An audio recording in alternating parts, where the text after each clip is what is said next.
Assalamu alaikum. Our esteemed viewers, we welcome you to yet another episode of our discussion titled The Social Science of Prophet Muhammad sallallahu alaihi wasallam.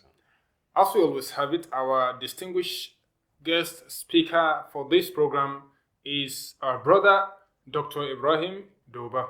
Dr. Sir, Assalamu alaikum. Wa alaikum salam. And I am Ibrahim Muad Adinoy, your uncle.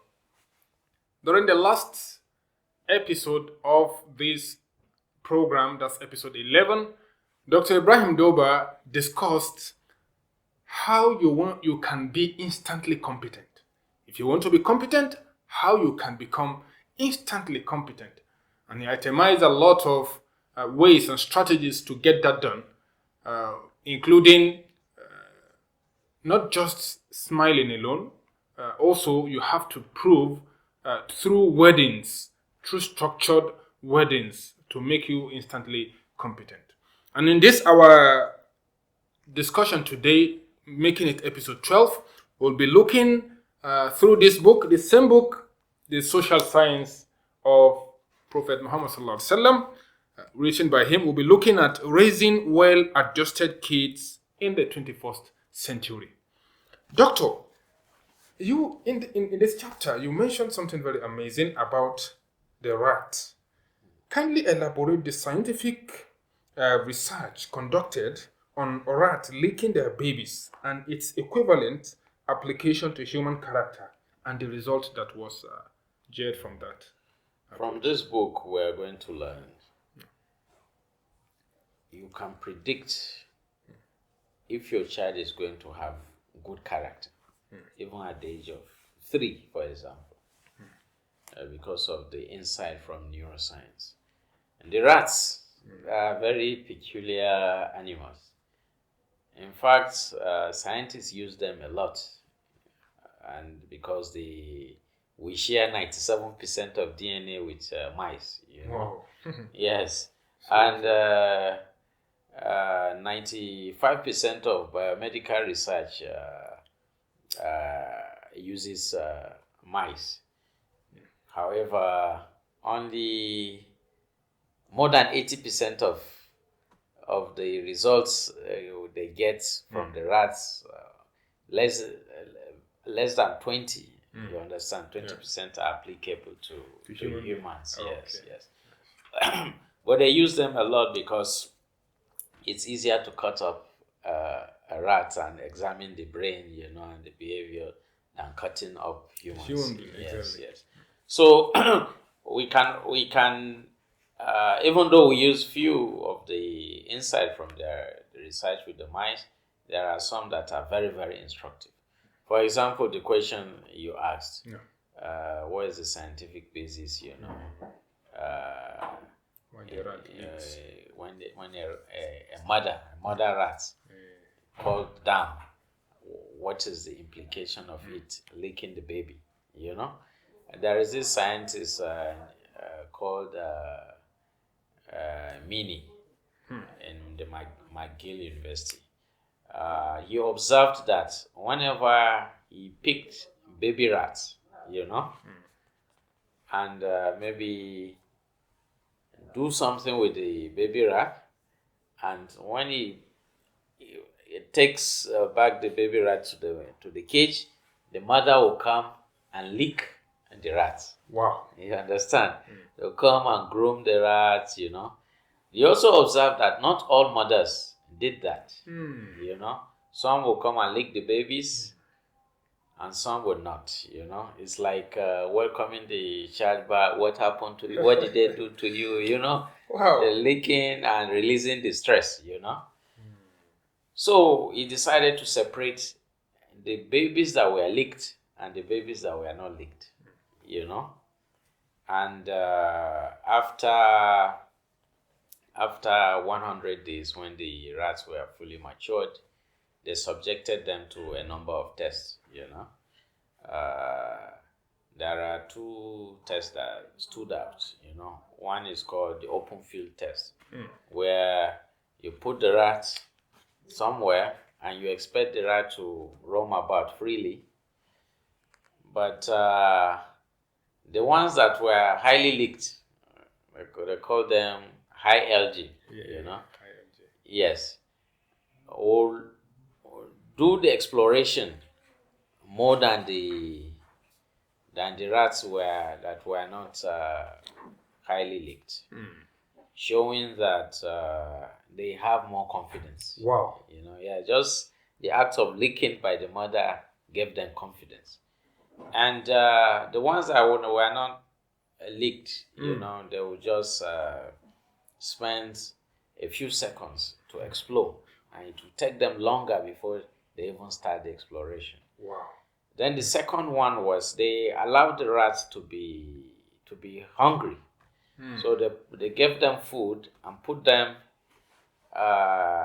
in a box with the food. The ones that were highly licked By their mothers. by their mothers spent just a few minutes. After 4 minutes, they started eating. You understand? In fact, all rats will be cautious, Of course. So they didn't eat immediately. After 4 minutes, they started eating. And they ate for full 2 minutes. But the low LG rats, the ones that were not licked by the mothers, they took 9 minutes before they started eating. They are afraid because of the nervousness in them. Yes, even though they were nervous. even though they were hungry. They took 9 minutes before they started eating. Out of the 10 minutes they were given, and they ate for like 5 seconds. So because of the anxiety. Yeah. So that showed that the act of licking helped the babies. In the 50s, behavioral scientists, psychologists would tell the mothers when a child is crying, leave the child, let the child cry. Don't spoil the child. But later, we had the 2 psychologists that crashed that assumption. There is this man, it's a British scientist called John Bowlby. Paul Toff. Yes, and Mary Ainsworth. Wow. They were the ones who came with the insight through their work that actually mothers, when a baby is crying, the mother should pick them up. Yes. Oh, that's strange. Yes, if you pick the child up, that assures the child that I am protected, so I can explore the world. You understand? But if you do not, the child will internalize that anxiety and will not know how to resolve it, even up to adulthood. So it's a very, very dangerous notion. Even Africa will do it. Yeah, Let that's the what child we're used cry. to. Yes. If he or she is tired, she will stand up by herself. Let the child cry. And that is why parents who are educated usually raise highly adjustable children that are well adjusted to This is society. 21st century, not 19th. Yes, or yes. 20th. Yes. Exactly. So that is the insight we can get from the study with the rats and later study with humans. Yes, the equivalent of licking in humans is taking care of the baby, especially when the baby cries out. At a point when we are babies, we only have one way of communicating with the world, and that is through cries. Through crying, yes. Yes, so when something upsets us or when we suffer from discomfort, we cry. At a point, the mother can differentiate whether this is the cry for food or the cry for discomfort or the cry. Yes, you are like an outsider. You just be seeing the baby crying. You really don't really know. You feel like, why is he crying? But the mothers can tell. Yeah. So wow. Yes. Wow. It's important to pick up the baby and immediately too. Yes. Sure. That's actually a life-changing theory. That's I wish our mothers who had raised us up are aware of this. Some mothers do theory, it instinctively. Seriously. Fortunately, they do it. But some that get these wrong ideas in their mind, they think doing so will spoil the children. Yes. So, mashallah. So that is that's a beautiful one. So that's the reason why rat leads their baby. It's because they are intelligent, and although we are of higher intelligence, but reciprocating it in our own life will actually confirm the result of that study that shows that okay, relieving anxiety, being able to have the confidence and move freely. So also in human beings, it's applicable. Alhamdulillah, that's one thing we learned so far. So the next one, sir, in a short while before we go for break, you also mentioned it here that you can predict your child's character by the third birthday. Yeah. Yes. Wow. Because the work of Mary Ainsworth, like I mentioned earlier, they took it up to when the children started school, and they discovered that the children that were actually what they came up with is called attachment theory. There are babies are categorized into two: the ones that are anxiously attached and the ones that are securely attached. The securely attached children are the children of mothers who were licked, the equivalent of licking them. When they were crying, the mothers cared for them immediately.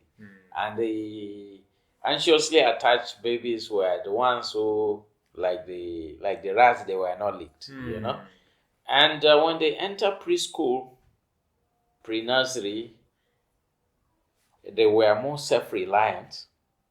These ones that were securely attached, they were more self-reliant. The one that were licked. Yes. Human beings. Yes, Okay. yes. And they could bounce back from setbacks than those that were not cared for, than the anxiously attached babies. So, yes. And if you follow up the research further, even when they were adolescent, the ones that were securely attached did not commit, criminal deeds. The ones that were anxiously attached did. They could not stay in school, and things like that. All the negative outcomes came with the anxiously attached babies. So that is why by preschool, by pre-nursery, you can, to some extent, on average, predict what a character of a baby will be. At pre-nursery level? Yes.